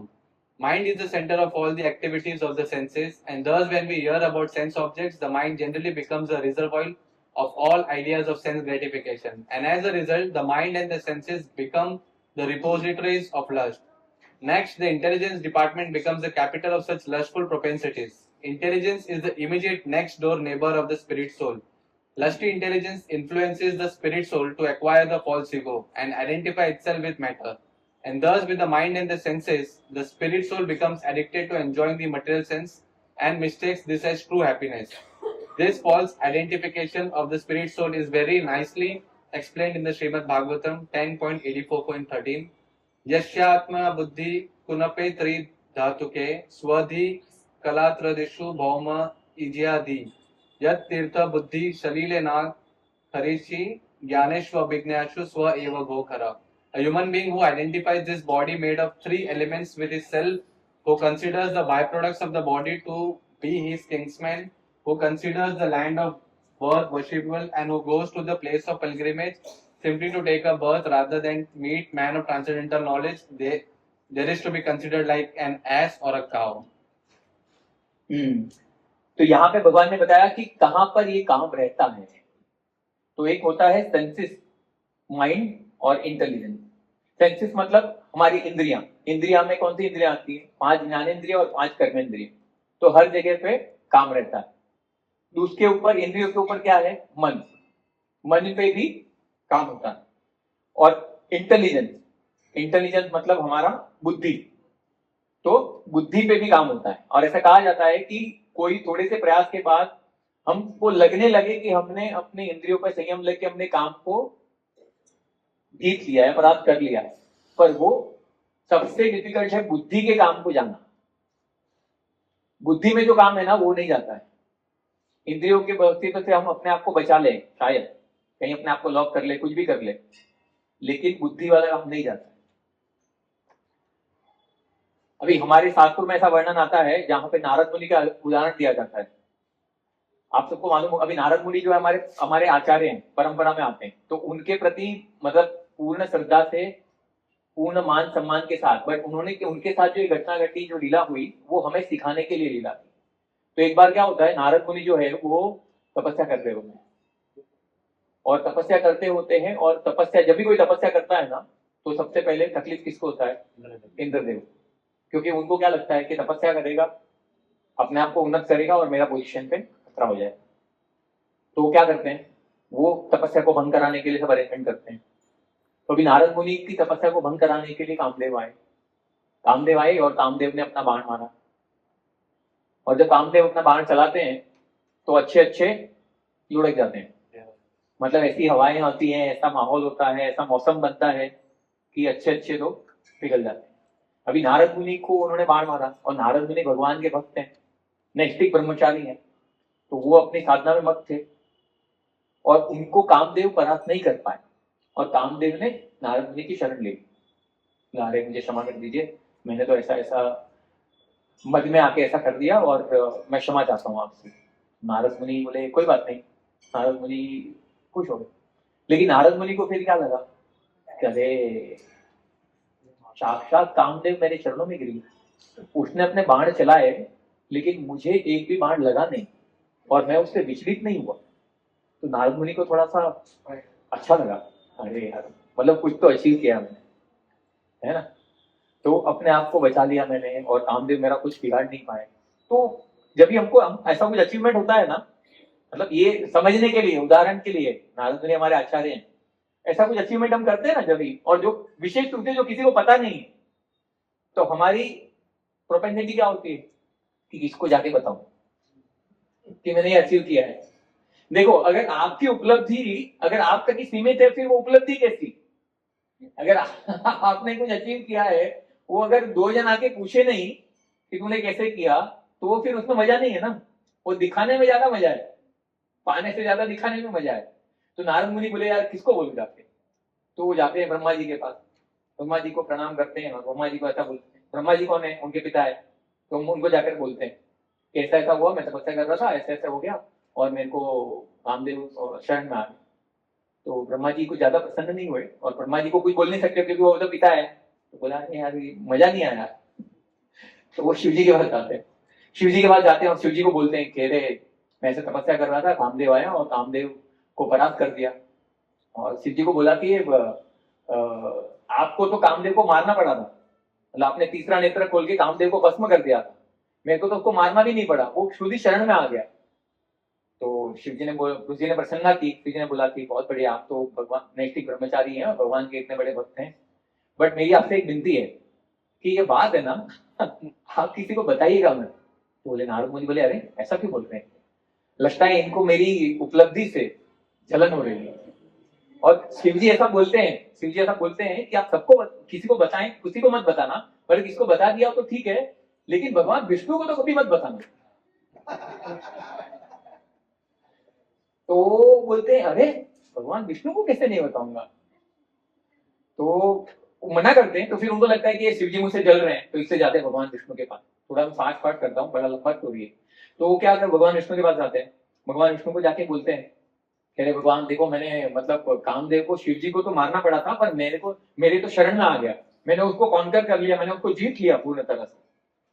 तो भगवान देखो सब कुछ झेल सकते हैं, सब कुछ देख सकते हैं, पर अपने भक्त में रहा हुआ अहंकार नहीं देख सकते। अभी नारद मुनि जैसे जो सबके गुरु हैं, विश्व गुरु हैं, हर जगह भ्रमण करते हैं, अगर उनको अहंकार हो गया तो बाकी लोगों का क्या होगा। तो विष्णु भगवान ये नहीं चाहते, तो वो उनसे मिला और उनका प्रसन्नता क्या, और फिर वो चले गए वहां से। अभी रास्ते में क्या होता है, रास्ते में जब नारद मुनि जा रहे होते हैं तो वहां पे एक बहुत बड़ा नगर देखते हैं। नगर देखते हैं और नगर देख के वो नगर में जाते हैं। तो नगर में जाते हैं तो वहां पे एक राजा होते हैं, राजा की कन्या होती है विश्व सुंदरी, उसका विवाह हो रहा होता है। तो नारद मुनि का स्वागत करते हैं, नारद मुनि को बुलाते हैं, बोलते हैं कल इसका विवाह होने वाला है, इसका स्वयंवर है। अब नारद मुनि जिसके शरण में कामदेव आया था और इसके शरण ले लिया कामदेव ने, परास्त हो गया, वो नारद मुनि उस सुंदरी को देख के मोहित हो जाते हैं। बोलेगा अरे मतलब ये विश्व सुंदरी, एक कल का जो विवाह है उसमें हीरो तो अपन ही बनेंगे। तो नारद मुनि बोलते हैं कि हाँ मतलब कल का विवाह में स्वयंवर में ऐसा कुछ करता हूं कि ये सुंदरी जो है वो वरमाला मेरे गले में ही डाले। अब नारद मुनि बाहर आ गए ये सोच के, और फिर नारद मुनि सोच रहे हैं कि यार ऐसा कौन सा ब्यूटी पार्लर है जो अपने को एक रात में हीरो बना दे। हाँ, तो वो जाके वो सोचने लगे कि यार कैसे हो सकता है। तो नारद मुनि ने बस अपने स्कूटर पे किक मारा और वापस भगवान वैष्णव कृष्ण के पास वैकुंठ लोक में गए। भगवान को बोला भगवान देखो मैंने ना आपसे आज तक कुछ मांगा नहीं है, मुझे अभी है ना एक वरदान चाहिए आपसे। बोला क्या चाहिए नारद, मांगो, तुमको तो कुछ भी दे सकते हैं। तो नारद मुनि भगवान विष्णु बोलते हैं, विष्णु को बोलते हैं कि मुझे ना देखो कल मेरे को विवाह करना है और आप मुझे ऐसा सुंदर बना दीजिए, मतलब आपका वाला रूप दे दीजिए, ताकि मतलब आप जैसा ही दिखो और विश्व सुंदरी जो है वो मेरे वाले गले में ही वरमाला डाले। भगवान को ऐसा बोल दिया। भगवान बोलते ठीक है। तो नारद मुनि खुश हो गए, भगवान विष्णु ने आशीर्वाद दे दिया, अभी तो कोई चांस ही नहीं कि वो अपने गले में वरमाला नहीं डालेगी। तो वो नारद मुनि खुश हो गए और नारद मुनि दूसरे दिन वहां पे आए, और जैसे ही उन्होंने दूसरे दिन स्वयंवर था जैसे एंट्री मारा, सब लोग नारद मुनि को देख के हंसने लगे। नारद मुनि एंटर कर रहे हैं और नारद मुनि को लगा कि मैं इतना सुंदर लग रहा हूँ, सब मुझे देख के हंस रहे हैं। तो वो सब जगह पंक्तियां थी, वो विश्व सुंदरी आती है माला लेकर और ये सब हंस रहे होते हैं। तो जिस तरफ नारद मुनि खड़े होते हैं उस तरफ वो देखती भी नहीं है, और दूसरे साइड से जाती है और एंड में भगवान विष्णु खड़े रहते हैं, उनके गले में माला डाल देती है। नारद मुनि बोलते हैं ये ऐसा कैसा, भगवान ने इतना बड़ा छल किया मेरे साथ। नारद मुनि तोड़ दी जगह से। तो वो फिर बोलते हैं कि आप इतने सब भर क्यों रहे हो। बोलते हैं आप क्या बात कर रहे हो, आप जाके अपना मुंह देखो तो थे आईने में, कैसे लग रहे हो आप, मतलब कैसे लग रहे हो। तो वो जाके देखते हैं, पानी रहता है उसमें जाके देखते हैं तो उसका जो मुंह रहता है वो बंदर का रहता है। वो देख के एकदम क्रोधित हो जाते हैं कि मैंने भगवान से रूप मांगा था उनका और उन्होंने मुझे बंदर बना दिया। तो वो अभी तो मैं जाऊंगा मतलब भगवान से पूछूंगा कि ऐसा ऐसा मेरा क्या गलती, मेरी ऐसी तपस्या में कौन सी कमी रह गई, इतने सालों का भजन, इतने सालों का नाम जब हर जगह मैंने किया, उसमें क्या रह गया, एक बार आपसे कुछ मांगा वो भी आपने नहीं दिया और मेरे को बंदर बना दिया। छोड़ो मेरा रूप तो नहीं रहने दिया, बंदर बना दिया। तो वो पूछने आते हैं मुझसे। तो वहां पे जब देखते हैं वो, तो भगवान के पास जाते हैं और भगवान को गुस्से में भगवान को श्राप देते थे। बोलते आपने मेरी इच्छा पूरी नहीं की, मुझे वो विश्व सुंदरी से विवाह करना था, उससे मेरा विवाह नहीं हुआ, उससे मेरा वियोग हुआ, तो मैं आपको श्राप देता हूं कि आपको भी जिस प्रकार से मैं इस स्त्री के वियोग में जी रहा हूं, मुझे जो वियोग लगा है उस वियोग का अनुभव आपको भी करना पड़ेगा। भगवान को बोला है। और जिसका शकल आपने मुझे दिया है, जो एक नगण्य वानरों का जो मुझे रूप दिया है, वही वानर आपकी सहायता करेंगे उस वियोग से आपको मुक्त कराने के लिए। ऐसा भगवान को बोल दिया। जब ये बोल दिया तब भगवान ने अपनी जो माया थी उसको समझ लिया, और फिर उसको समझ में आया कि वो जो नगर था, वो विश्व सुंदरी थी, वो सब कुछ नहीं था, वो भगवान की रची हुई एक माया थी, ताकि वो भगवान नारद मुनि को समझा सके। और ये श्राप को भगवान ने अपने सिर पर धारण किया, और इसी का कारण, भगवान के अवतरण के बहुत सारे कारण है, पर इसी का, भगवान के रामचंद्र के अवतरण का one of the reason is this, इसीलिए भगवान रामचंद्र को सीता माता का विरह हुआ और सब वानरों, हनुमान जी और सबने उनकी सहायता की राम और सीता को पुनः मिलाने के लिए। तो एक कारण है, ऐसे भगवान के बहुत सारे कारण हैं। तो ये हमने क्यों देखा, क्योंकि हमें ये पता चलता है कि अगर हमको लगता है कि हमने कॉन्कर कर लिया है, फिर भी बुद्धि वाला काम नहीं जाता है। और इसके आगे हमको क्या करना है, उसको 41 में भगवान बताते हैं कि हमको करना क्या होगा। जैसे हमने सेंसेस, माइंड और इंटेलिजेंस, उसमें जो काम है उसको रेगुलेट करना होगा। तो वो 41 में बताते हैं भगवान कैसे हमको रेगुलेट करना चाहिए।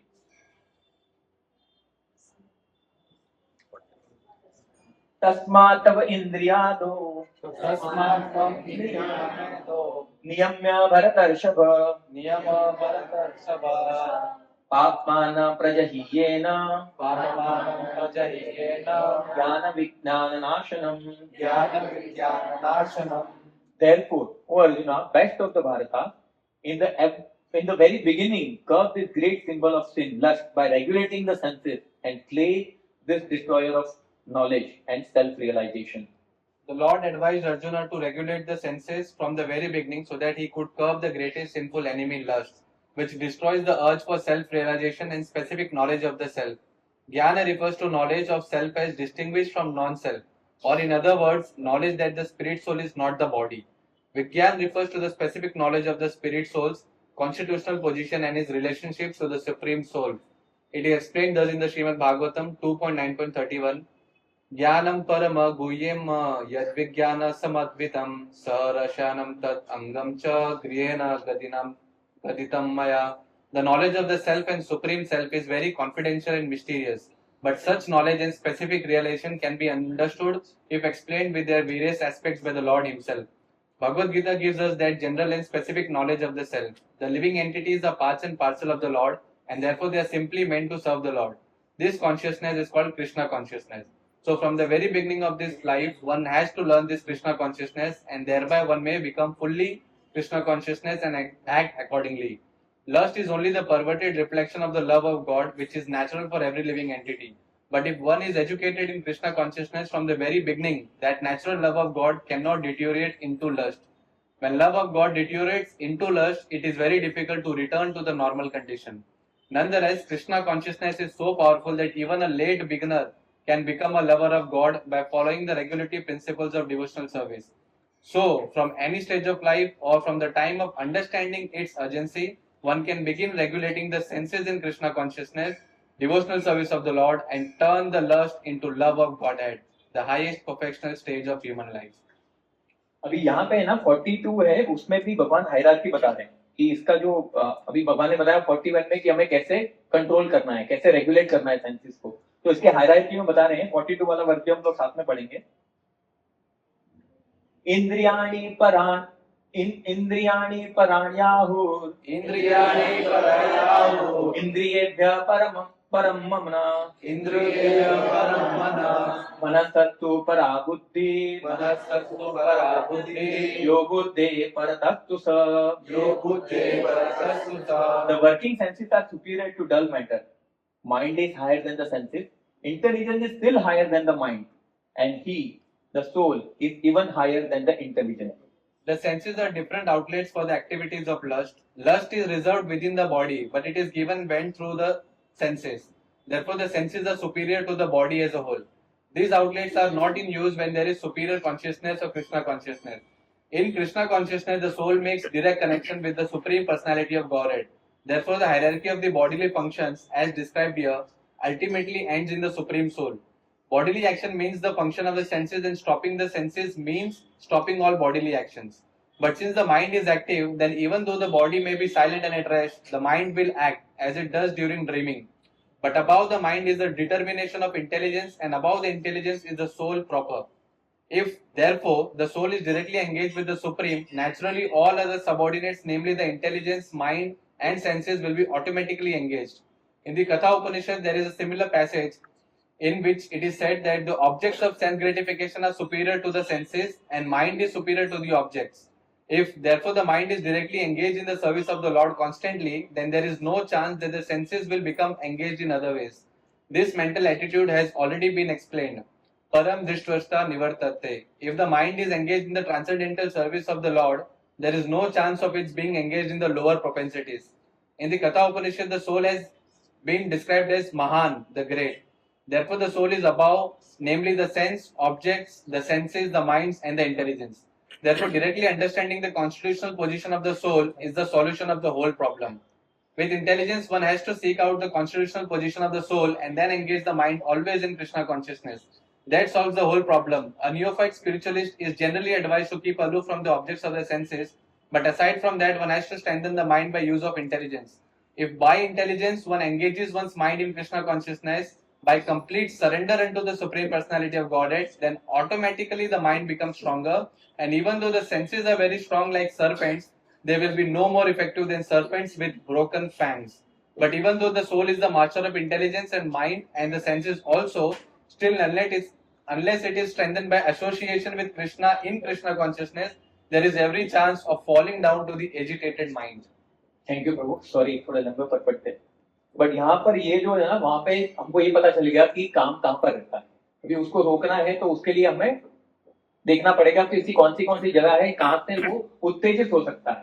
तो इसके लिए 41 और 42 वाला वर्ड बहुत इंपॉर्टेंट है, और 41 वर्ड है उसमें कैसे रेगुलेट करना है। जैसे अभी इंद्रिय हमारी क्या है, इंद्रिय हमारी आंखें, तो आंखों को क्या रेगुलेट करना है, हमें वो चीज नहीं देखना है जो हमें कामिकता को जागरूक करे। कोई भी प्रकार का साहित्य, कोई भी प्रकार का ऐसा चलचित्र, कोई भी ऐसा विज्ञापन जो हमारी कामिकता को उत्तेजित करे, वैसे विज्ञापनों से दूर रहना है। मतलब बेसिकली टीवी से दूर रहना। तो आप बोलेंगे ये टीवी से दूर रहना तो पॉसिबल नहीं है, और वो तो आएगा उसके बाद। उससे दूर रहने की तो मैं सोच भी नहीं सकता, इसलिए मैं बोलने में भी तकलीफ हो रही है। तो टीवी से दूर रहना है तो एक बार समझ में आता है कि हाँ, टीवी से थोड़ा दूर रह सकते हैं, कुछ चीजें देख सकते हैं, बट आप चाहे ना चाहे कुछ भी, अगर यहां तक भी आप आध्यात्मिक कार्यक्रम भी दे रहे हैं ना, तो भी आप एड में भ्रष्ट हो सकते हैं। तो हमें कैसे रेगुलेट करना है? जैसे आंखों को ऐसा कुछ नहीं देखने देना है जो हमें नहीं देखना चाहिए, कानों को ऐसा कुछ नहीं सुनने देना चाहिए जो हमें नहीं सुनना चाहिए, सबसे बड़ी हमारी जिह्वा, ऐसा कुछ नहीं खाना है। सबसे जो भी चीज हमारे, जो भी संस्कार, जो भी हमारे विचार आते हैं, वो टंग से शुरू होते हैं, जो हम खाते हैं। तो खाने के लिए हमारा रेगुलेशन होना चाहिए। तो इसलिए बोलते हैं कि सारे एक्सटर्नल सेंसेस को जब हम रेगुलेट करेंगे, नियंत्रित करेंगे, तब जाके हम एक स्टेप बढ़ा सकते हैं हमारी कामिकता को रेगुलेट करने के लिए। आप ऐसा बोलेंगे कि हम मनचाहा आहार करेंगे, मनचाहा दृश्य देखेंगे, मनचाहा वर्ताव करेंगे और फिर काम को रेगुलेट करेंगे, तो पॉसिबल ही नहीं है। इट इज लाइक, मतलब आपने सारे द्वार खुले छोड़ रखे हैं और आप बोल रहे हैं कि पानी यहीं रहना चाहिए। वो कैसे पॉसिबल होगा? अगर आपने बहुत सारे, अगर होल है ड्रम में, वो सारे खुले हैं, पूरा सारा नल सारे खुले हैं, और ऊपर से आप टाकी भरते जा रहे हैं, तो भरेगा, क्योंकि आपने पानी जाने के लिए वहां छोड़ा हुआ है। तो जितना आप अपने इंद्रियों को रेगुलेट करना मतलब ये नहीं कि आपको खाना पीना, देखना, सुनना, सबका बंद करना है। वो इस प्रकार से करना है ताकि वो आपको गलत मार्ग पर उत्तेजित ना कर सके, आपके द्वारा कोई ऐसा कार्य ना हो जो आपके लिए वर्जित है, आपके आध्यात्मिक उन्नति के लिए और आपके भौतिक जीवन के लिए हानिकारक है। अभी जो 42 वर्ष है ना, उसमें भगवान ने हायरार्की बताया कि किस प्रकार से जो इंद्रियां हैं उसके ऊपर, आइडियली इंद्रियां हैं उसके ऊपर क्या है? मन के ऊपर क्या है? बुद्धि। तो ऐसा कहा जाता है कि इंद्रियों से ज्यादा स्ट्रॉन्ग जो है वो मन है। मन ये विचार करता है, मन आइडिया बनाता है, मन प्लान करता है, योजनाएं बनाता है। कैसे इंद्रियां जब इच्छा करती हैं कुछ भी, तो माइंड क्या करता है? योजना बनाकर उस इच्छा को पूर्ति करने के लिए अवसर देता है। ठीक है, अभी आइडियली मन के ऊपर क्या है? बुद्धि है।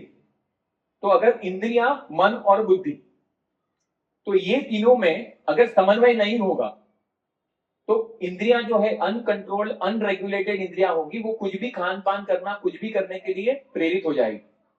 और अगर मन नियंत्रण में नहीं है और मन अगर उसका साथ देता है जो योजनाएं बना रहा है इंद्रियों की तृप्ति करने के लिए, तो इसको कौन रोक सकता है? इसको बुद्धि रोक सकता है। लेकिन होता क्या है, आइडियली बुद्धि इज लाइक क्या बोलते हैं, गार्ड, प्रोटेक्टर। लेकिन मन जो है वो अपनी योजनाएं इस तरीके से करता है कि बुद्धि जो है वो भी कंटेमिनेट हो जाती है और उसका साथ देने लगती है। आइडियली जिसको रोकना चाहिए था वही उसको मार देता है। अभी होता क्या है, जैसे अगर हम माइंड का बात करें, माइंड क्या करता है, mind is a place of desire, जहां पे हमारी इच्छाओं का एक गोदाम है, जहां पे बहुत सारी इच्छाएं होती जो, और क्या करता है माइंड, लाइक और डिसलाइक, ये मुझे पसंद है, ये मुझे नहीं पसंद है, ये मुझे पसंद है, ये मुझे नहीं पसंद है, ऐसे सब तर्क वितर्क करता रहता है। इच्छाएं हैं और इच्छाओं में से मुझे क्या सुख मिलेगा भौतिक दृष्टिकोण से, बाहरी दृष्टिकोण से, उसका चयन करता रहता है, और जो मेरे सुख में बाधा उत्पन्न करेगा उसको दूर करता रहता है। उसके लिए झगड़ा होता रहेगा, लोगों से तक मारपीट होता रहेगा, जो भी, क्योंकि मेरे सुख के अनुभव में बाधा उत्पन्न कर रहा है वो व्यक्ति या वस्तु, जो भी मेरे आनंद में बाधा उत्पन्न करेगा वो मेरा बैरी। तो इसलिए माइंड क्या करता है, ये करता है लाइक डिसलाइक, लेकिन उसके ऊपर जो बुद्धि है वो वास्तव में सिग्नल देना चाहिए कि ये सही है या गलत है। लेकिन व्यक्ति जो है वो आध्यात्मिकता से नहीं जुड़ा हुआ है, इसलिए उसे समझ में नहीं आता है, उसकी जो बुद्धि है वो भी दूषित हो चुकी है। तो वो दूषित बुद्धि से दूषित मन को साथ देती है दूषित इंद्रियों को कार्य करने के लिए। अभी इतिहास में ऐसा उदाहरण, जो प्रोटेक्टर है वही, अभी इंदिरा गांधी को किसने मारा, उसकी गार्ड ने ना, उसकी सिक्योरिटी ने।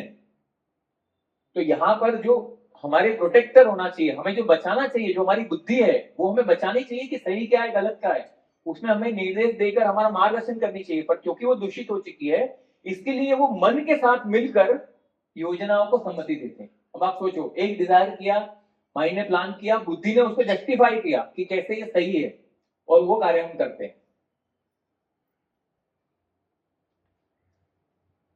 अभी ये जो लास्ट वर्स है इस चैप्टर का, उसका परपट मैं खुद ही पढ़ता हूं, आपसे बहुत पढ़वा लिया हमने। एवं बुद्धे परम बुद्ध्वा संचद्धात्मात्मनात्मना जहि शत्रु महाबाहो कामरूपम दुरासदम। Thus, knowing oneself to be transcendental to the material senses, mind and intelligence, O mighty arm, Arjuna, one should steady the mind by deliberate spiritual intelligence, Krishna consciousness, and thus, by spiritual strength, conquer this insatiable enemy known as lust. Purport. This third chapter of Bhagavad Gita is conclusively directive to Krishna consciousness by knowing oneself as the eternal servitor of Supreme Personality of Godhead without considering impersonal voidance the ultimate end. The material existence of life, one is certainly influenced by propensity for lust and desire for dominating the resources of the material nature. हमने मन, इंद्रियां, मन और बुद्धि, but उससे भी कोई strong है तो वो कौन है, सोल है। और सोल भगवान का अंश है, तो उसमें उतनी शक्ति है कि वो अगर भगवान से जुड़ेगा तो उसमें उतनी शक्ति आएगी, उसकी जो बुद्धि है वो दूषितता से शुद्ध हो जाएगी, और शुद्ध बुद्धि माइंड को शुद्ध विचार देगी, और शुद्धता के कारण वो माइंड जो है वो शुद्ध संकल्प करेगा, और शुद्ध संकल्प किया हुआ माइंड जो है वो इंद्रियों को गलत मार्ग पे जाने से रोक सकता है। तो ये पूरी श्रृंखला है। इसीलिए प्रभुपाद जी इसका ब्यूटीफुल पर्पट है, पूरा पर्पट में पूरे थर्ड चैप्टर का सारांश है। Desire for overloading and for sense gratification is the greatest enemy of the conditioned soul. But by the strength of the Krishna consciousness, one can control the material senses, the mind and the intelligence. One may not give up work and prescribed duties all of a sudden. But by gradually developing Krishna consciousness, one can be situated in a transcendental position without being influenced by the material senses and the mind. By steady intelligence directed towards one's pure identity. This is the sum total of this chapter. In the immature stage of material existence, philosophical speculations and artificial attempt to control the senses by the so-called practice of yogic culture can never help a man towards the spiritual life. He must be trained in Krishna consciousness by higher intelligence. ये chapter का जो सारांश है, इसको control करने के लिए क्या हम अपनी बुद्धि से, अपनी योजनाओं से, अपने अनुभव से, अपने तर्क से, अपने वितर्क से क्या हम काम को नियंत्रित कर सकते हैं? नहीं कर सकते। तो क्या करनी है? कृष्णा कॉन्शियसनेस। कृष्णा कॉन्शियसनेस में टू बी वेरी स्पेसिफिक, जब हम भगवान का नाम लेते हैं तो जहां राम वहां नहीं काम, जहां काम वहां नहीं राम। तो जब भगवान राम और कृष्ण का जब हम नाम लेते हैं तो वो नाम से हमें शक्ति मिलती है, और उसके कारण हम डिस्क्रिमिनेट कर सकते हैं, हमारी बुद्धि शांत होती है। और ये जो लस्ट है ना, लस्ट को निकालना, एक प्रभुपाद के शिष्य थे, प्रभुपाद के शिष्य थे सुभाग महाराज। तो सुभाग महाराज ने प्रभुपाद के साथ मॉर्निंग वॉक कर रहे थे, उन्होंने पूछा कि प्रभुपाद जी, ये कामोत्तेजना जो है ना, जो ये हमारी इच्छाएं हैं इंद्रियों की, वो कब शांत होगी? तो प्रभुपाद ने बोला कभी नहीं। तो नेवर, प्रभुपाद ने ऐसा ग्रेवली बोला नेवर। तो वो डर गए, मतलब क्या, ऐसा कैसे है?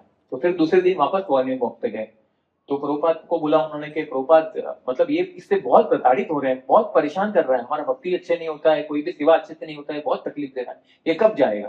तो फिर से प्रभुपाद ने एकदम गंभीर होकर कहा कभी नहीं, नेवर। तो बहुत हताश हो गए, बहुत दुखी हो गए कि कभी नहीं जाएगा, मतलब कभी नहीं जाएगा, मतलब इस हम भौतिक जगत से बाहर कभी नहीं निकल सकते, यही हुआ ना सीधा सीधा। तो फिर तीसरे दिन उन्होंने पूछा प्रभुपाद को कि प्रभुपाद ये कभी होगा, कैसे होगा, ये इतना तकलीफ हो रहा है, इतना दुख हो रहा है, आप बोल रहे कभी नहीं जाएगा।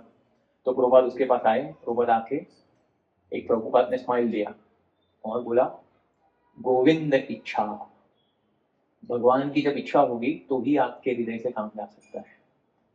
अभी आप बोलोगे अगर सब भगवान की इच्छा है तो हम क्या करें उसमें? अगर भगवान की इच्छा है, भगवान की इच्छा से जाना है, तो हम क्या कर लेंगे? सिंसेरिटी दिखाना पड़ेगा, हमारा सिंसेरिटी दिखाना, हमारा प्रयास करना है, हमें कोशिश करना है, हमें भगवान को ये बताना है कि भगवान आपकी मोह माया दुरत्या जिसको आप बोल रहे हैं, वो माया को पार करना, इस काम को जीतना मेरे क्षमता के बाहर है। और क्या आपको अच्छा लगेगा कि मैं इसी तरह से कामुकता के आधार पर रहकर बार बार जन्म मृत्यु जरा व्याधि के चक्कर में घूमता रहूंगा, यहीं पड़ा रहूंगा? क्या आपको अच्छा लगेगा ये देखना? तो भगवान से प्रार्थना करना है कि आप मुझे शक्ति दीजिए, आप मेरा मार्गदर्शन कीजिए। भगवान कर सकते हैं, पर भगवान सिर्फ ये देखना चाहते हैं कि क्या आप प्रामाणिक रूप से, क्या भगवान का शरण लेकर उनके सामने एक बच्चे की तरह प्रस्तुत होते हैं कि नहीं। अभी मैं 5 मिनट में सिर्फ बाइट करूंगा। जैसे जैसे एक बच्चा होता है, ठीक है, एक उदाहरण देते हैं, ब्रजबिहारी को हमेशा ये उदाहरण देते हैं। तो उनके एक डिवोटी फ्रेंड थे, उनके घर पे उनका बच्चा था, 2.5-3 साल का बच्चा था। वो 2.5-3 साल का बच्चा था, वो ऐसे ही नंगा घूमता रहता था घर पे, और इधर उधर। अभी माँ बाप को तो उसको सिखाना है ना कि ऐसे यार नंगा नहीं घूमना चाहिए।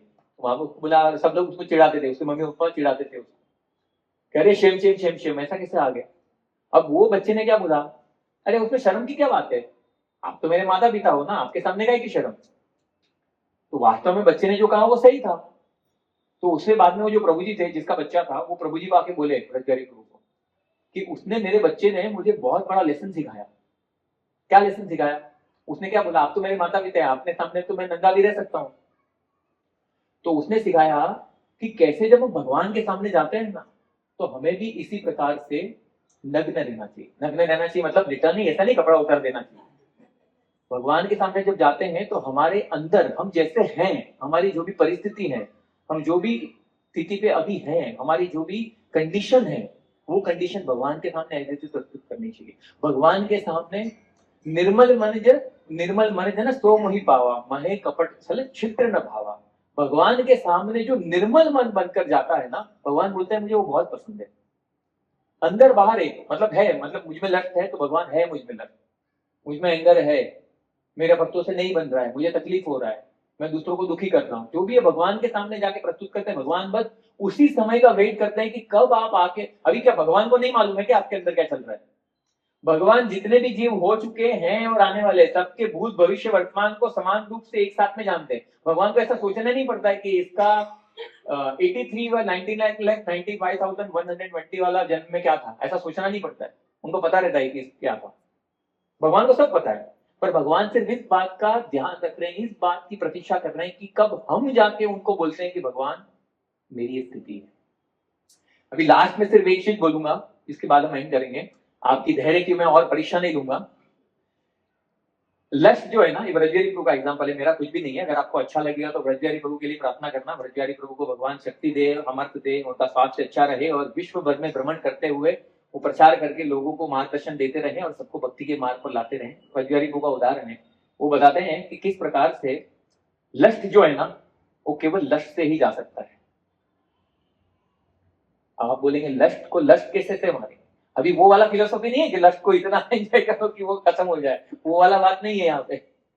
लस्ट में प्रभु जी एग्जाम्पल देते हैं, एक्रोनिम देते हैं।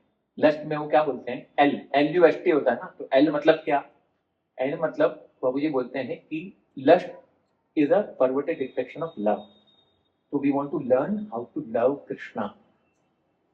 और भगवान को लव करने के, भगवान को प्रेम करने के बहुत सारे तरीके हैं, और सबसे उम्दा, सबसे उत्कृष्ट और सबसे सरल तरीका क्या है, भगवान के नाम का जप। और वास्तव में मैं यही बोल रहे हैं कि भगवान मुझे आपकी सेवा में लगाइए। हम बोल रहे हैं भगवान को कि भगवान मैं आपसे प्रेम करना, अगर प्रेम नहीं, रात को पूछ रहे थे ना उस दिन, मैंने बोला कि प्रभु मतलब मैं तो हमेशा बोलता रहता हूँ, क्यों बोल, तो अभी मैं, मेरा बोलने का टाइम है इसलिए बोल रहा हूँ कि जब हम बात करते हैं ना, वो प्रभु जी ने क्या बोला कि जो कुछ भी हम कर रहे हैं उसको भगवान की सेवा में लगाएं, मतलब भगवान के लिए करिए।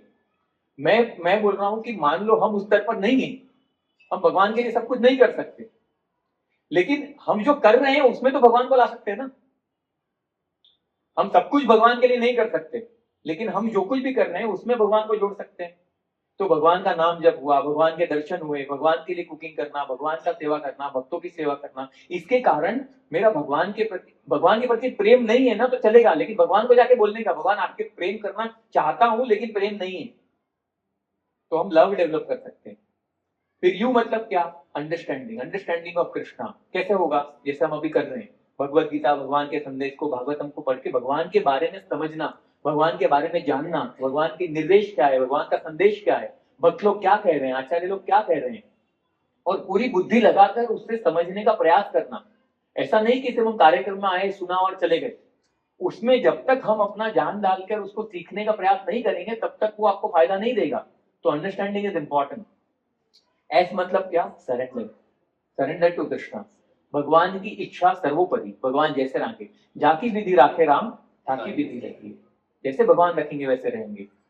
तो भगवान को सरेंडर, भक्तों को सरेंडर मेरे बोलने की योग्यता नहीं है, मतलब बहुत परे है, ऊपर है बहुत, लेकिन सरेंडर मतलब बेसिकली जो कुछ भी मेरे जीवन में घटित हो रहा है उसको भगवान की इच्छा मानकर एक्सेप्ट करना।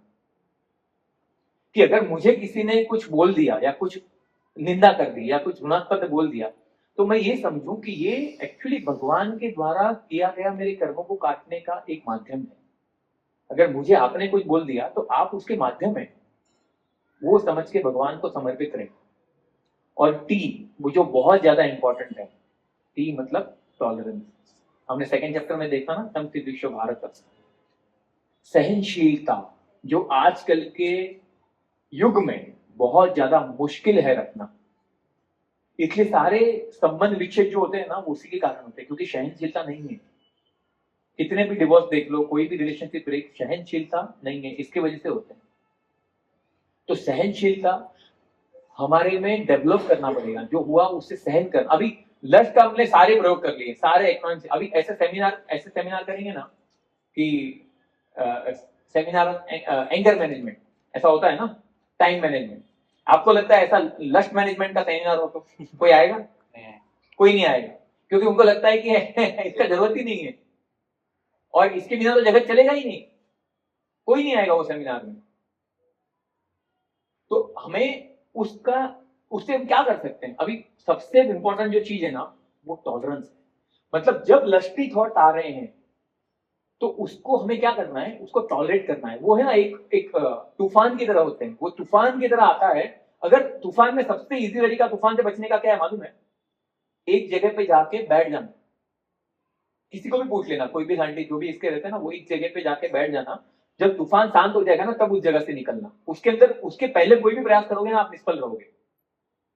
तो उसको सहन करना, ये थोड़ा वेग है, इंद्रियों का वेग है, इसको सहन कर लेना थोड़े टाइम तक। आप देखना थोड़े समय के बाद अगर आपने पानी पी लिया, थोड़े शांत हो गए ना, तो वो जो कामोत्तेजना है, जो इच्छा है ना, वो निर्मूल हो जाएगी, वो शांत हो जाएगी, उतने ज्यादा देर तक आपको प्रभावित नहीं कर पाएगी। तो इसीलिए लस्ट को लट से ही काट सकते हैं। लट मतलब क्या बोला मैंने? पहला एल मतलब